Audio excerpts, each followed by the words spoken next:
Student, holding company का question number 53 देखो।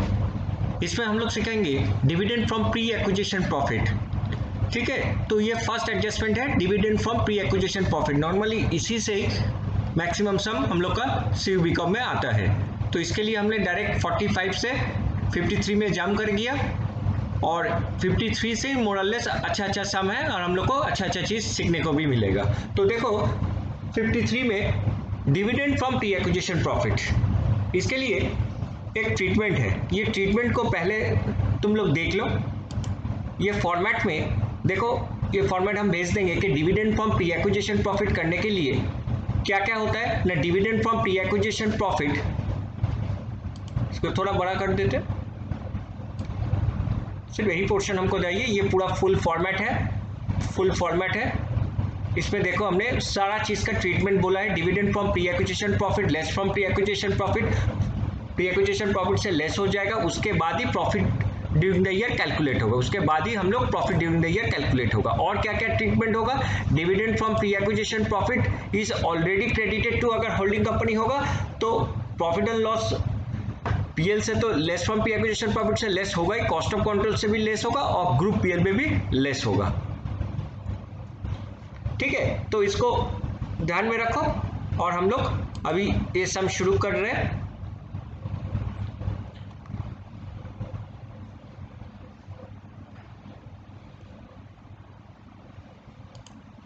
तो क्वेश्चन में चले आते हैं फिर से। तो क्वेश्चन में देखो क्या है, क्वेश्चन में है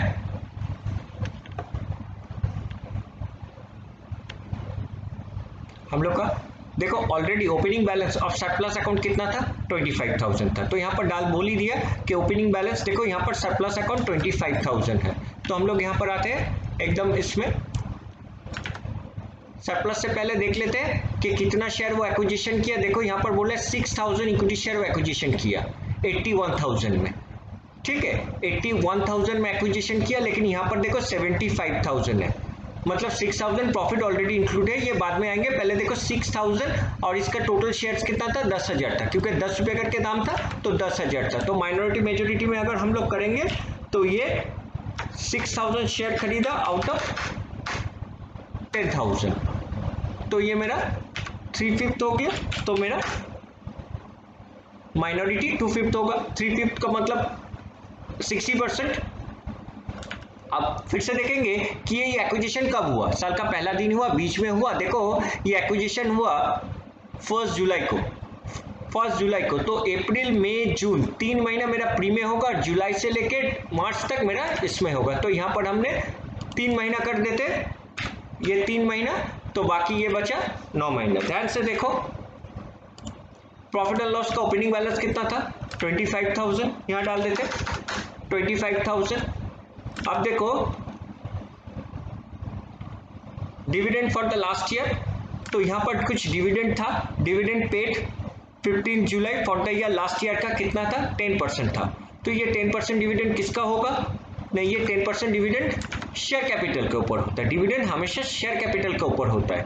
ठीक है, तो शेयर कैपिटल कितना था, तो शेयर कैपिटल था 1 लाख, तो 1 लाख से 10,000 हम लोग माइनस कर देंगे, तो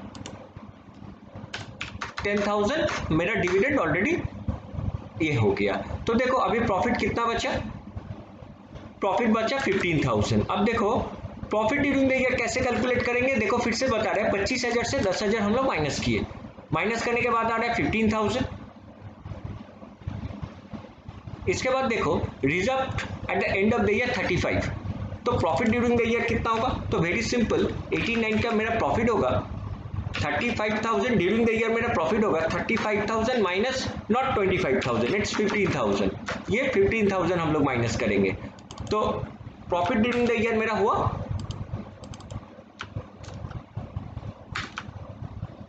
प्रॉफिट ड्यूरिंग द ईयर मेरा हुआ 20,000। तो ये 20,000 हम लोग प्री और पोस्ट में डिवाइड करेंगे, कौन सा रेशियो में करेंगे, 3:9, 3 महीना 9 महीना। तो ये प्रॉफिट ड्यूरिंग द ईयर है, ये हम लोग 20,000 को into 3/5 सॉरी इंटू 3/12, 3 महीना का, और इसका होगा 20,000 का डिवाइडेड बाई 12 इंटू 9। चाहे जो भी हो, दोनों मिलके मेरा 20,000 है, क्योंकि प्रॉफिट ड्यूरिंग द ईयर 20,000 है। क्लियर? तो मेरा pre acquisition dividend for the last year हमको आ गया कि dividend from the last year और प्री एक्विजिशन से हम लोग लेस करेंगे, और उसके बाद ही हम लोग कंपैरिजन करेंगे प्रॉफिट और लॉस का।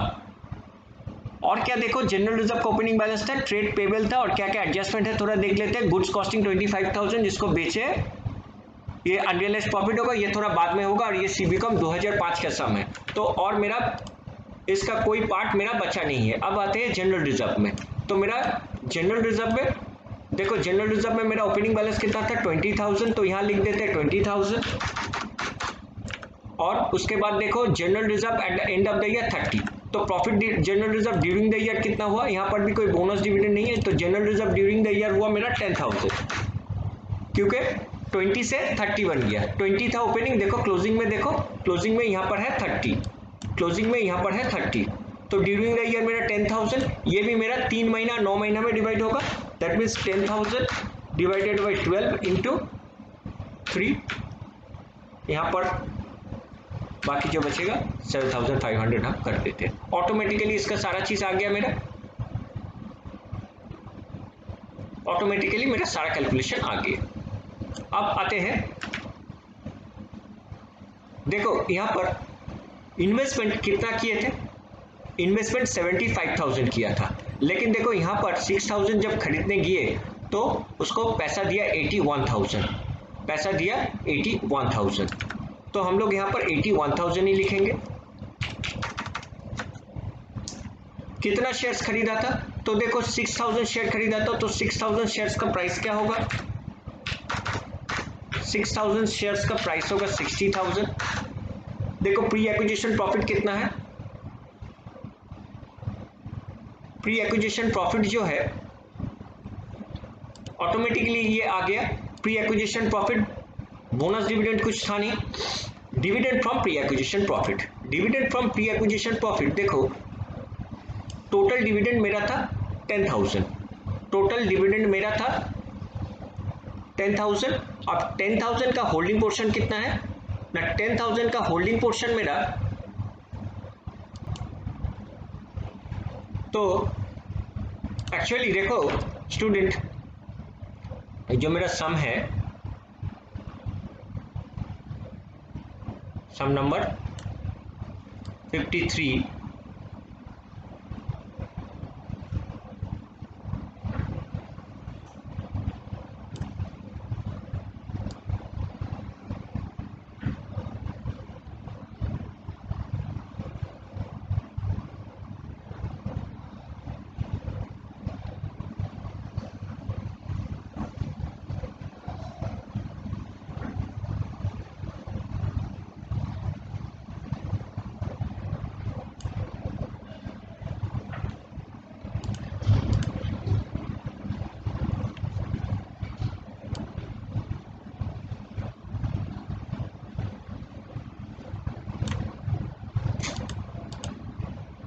सम नंबर 53। तो सम नंबर 53 में देखो मेरा एक्चुअली इन्वेस्टमेंट बैलेंस शीट में जो है उसी को ही रखो, नहीं तो प्रॉब्लम हो जाएगा, फिर से हमको लेस करना पड़ेगा। बेटर है कि देखो पैसा टोटल इन्वेस्ट किए थे 75,000, यहाँ पर 75,000 पैसा इन्वेस्ट किए, तो बैलेंस शीट में जो फिगर है उसी को ही रखो। यहाँ पर देखो 6,000 पैसा का 6,000 शेयर खरीदा था 10 रुपया करके, प्री एक्विजिशन प्रॉफिट यहाँ से यहाँ चला आया, dividend from pre acquisition profit जो हम बता रहे थे, टोटल प्रॉफिट मेरा डिविडेंड फ्रॉम प्री एक्विजिशन था 10,000, तो 10,000 का डिविडेंड फ्रॉम प्री एक्विजिशन इस ऑटोमेटिकली ये किया है,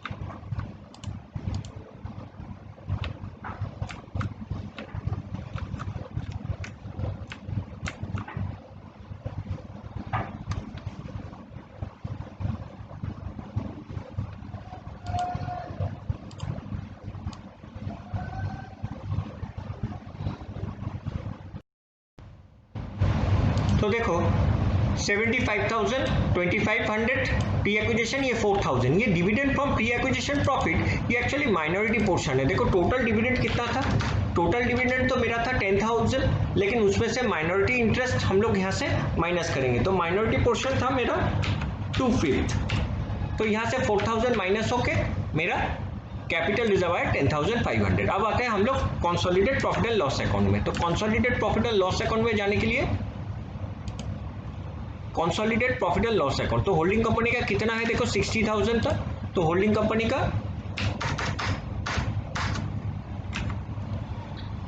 60,000 था। पोस्ट एक्विजिशन प्रॉफिट कितना था, होल्डिंग पोर्शन देखो, post acquisition profit of holding company, तो होल्डिंग कंपनी का पोस्ट एक्विजिशन प्रॉफिट, तो टोटल पोस्ट एक्विजिशन प्रॉफिट था 15,000, और इसका देखो लिखा है होल्डिंग पोर्शन, तो क्या होगा ना 15,000 का मेरा 3/5, तो 15,000 का 3/5 मेरा होता है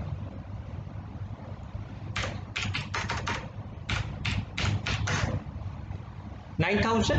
अब अनरियलाइज्ड प्रॉफिट ऑन स्टॉक, देखो dividend from pre acquisition profit जो वहां से लेस किए, ये यहाँ पर से भी लेस होगा, और मेरा unrealised profit on closing stock, तो अनरियलाइज्ड फ्रॉम प्रॉफिट देखो यहाँ पर 25,000 गुड्स जो बेचा था 25,000 का, वो 20% ऑन कॉस्ट और 60% of which was sold by you limited. तो यहाँ पर पहले हम लोग को क्या करना पड़ेगा,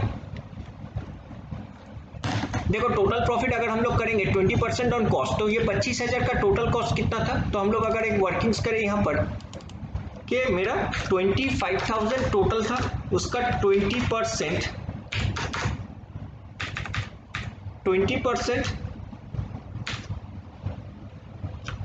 जो कि मेरा एक्चुअल प्रॉफिट आ रहा है 5,000, लेकिन पूरा 5,000 हम लोग यहाँ से नहीं ले सकते, क्योंकि 5,000 में सिर्फ 60% ही वो बेचा, तो इस 5,000 का भी एट द रेट 60% अगर हम लोग करेंगे तो एक्चुअली आ जाएगा ये 3,000। ठीक है, अनरियलाइज्ड प्रॉफिट 25,000 का 20% प्रॉफिट में बेचा, लेकिन पूरा माल बेचा नहीं, और एक काम कर सकते हैं 60% ऑफ 25,000 जो आएगा उसका 20% करो, बात एक ही है 3,000 आएगा, post acquisition portion holding company का, और dividend from pre acquisition profit 4,000, तो कुल मिला के मेरा देखो ये 66,000 आ गया consolidated profit and loss account. अब आते हैं हम लोग जनरल रिजर्व में। जनरल रिजर्व का ओपनिंग बैलेंस कितना था, 30,000। जनरल रिजर्व का होल्डिंग पोर्शन का ये था 40,000, तो हम लोग यहां लिखेंगे 40,000, और post acquisition general reserve portion, तो यहां देखो पोस्ट एक्विजिशन जनरल पोर्शन कितना है, तो पोस्ट एक्विजिशन में मेरा जनरल पोर्शन है 7,500, 7,500, तो यहां पर हम लोग करेंगे 7,500, 7,500 इंटू मेरा होल्डिंग पोर्शन, तो होल्डिंग पोर्शन कितना था इंटू 3/5, तो कितना बचा 4,500, ऑटोमेटिकली ये आ गया था 4,500, क्योंकि 2,500 यहाँ आया था और इसका आया था 7,500।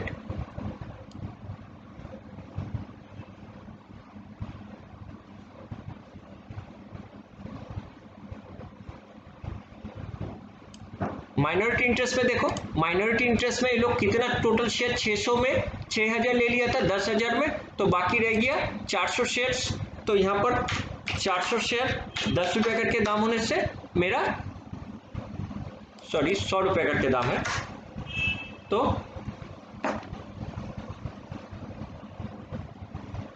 माइनॉरिटी इंटरेस्ट मेरा 66,000 आ गया।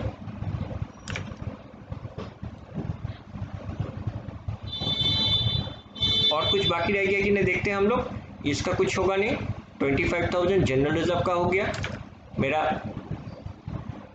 Post acquisition profit portion of the general reserve ये भी आ गया, मेरा माइनॉरिटी इंटरेस्ट आ गया, कंसोलिडेटेड पीएल आ गया, और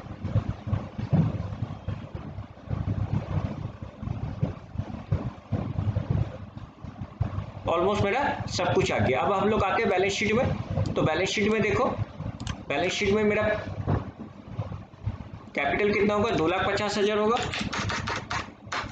2,50,000 होगा, मनी रिसीव कुछ नहीं था, ये सारा चीज ऑटोमेटिक आ जा रहा है, अब देखो मेरा ट्रेड पेबल दोनों मिला के 60 प्लस 26 86 है, और यहाँ पर ट्रेड पेबल एक दूसरे के ऊपर फेवर में था 10,000। तो हम लोग यहाँ पर कर सकते हैं कि मेरा 60,000 प्लस 26,000, 60,000 प्लस 26,000 इन फेवर में था मेरा 10,000, तो ये मेरा आ गया 76,000 आ गया। तो मेरा लाइबिलिटी साइड कंप्लीट हो गया, लाइबिलिटी साइड मेरा कंप्लीट हो गया।